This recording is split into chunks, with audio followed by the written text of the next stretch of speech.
At the core of what I do is I help to manage our portion of the global food supply chain. And I do that to bring value to our farmers by connecting them to customers around the globe. We're in Kalama, Washington, and this is our export terminal for Temco. And we send wheat to all points around the globe from this facility on vessels such as the one behind me here.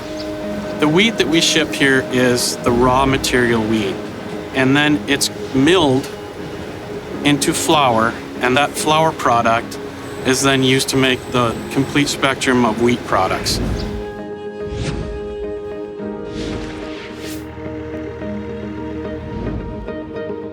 So my job is a lot of information gathering to try and make good trading decisions.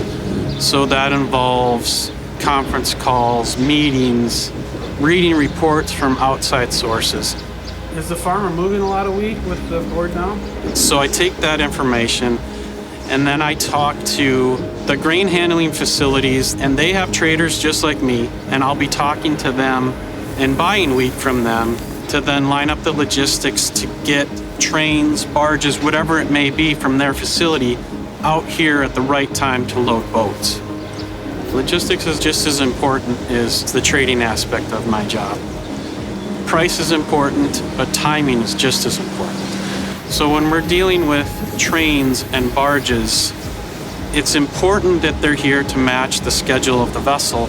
If they're not, there's all kinds of costs involved. Risk management is everything that I do in my job. I need to try to manage price, I need to try to manage logistics. I need to do my best to manage the variables that are at play. Weather is a big variable, probably the biggest variable, and anything that would affect growing conditions of the wheat in the different regions of the world will have a cascading effect around the world. Any disruptions to global supply and demand are things that I need to be thinking about and trying to figure out ways that I can manage any of those changes that might take place.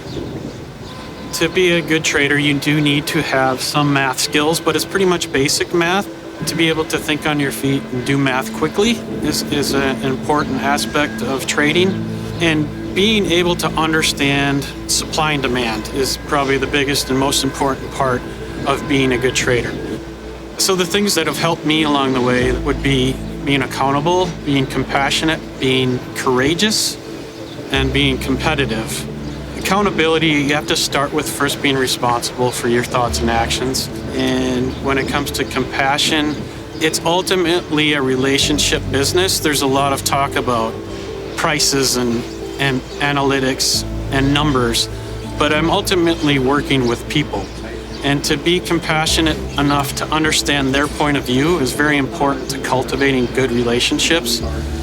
And then to be courageous enough to do and say the right things even when it's hard, and to embrace change. There's a lot of change. I like to be competitive because when I'm most competitive, I'm focused, my work ethic is at its highest, and I'm doing my best to help my teammates work at their best. Pretty much anything that's happening in the world can in some way have an effect on what I'm doing. And being able to deal with that and come out with a successful trade is very gratifying.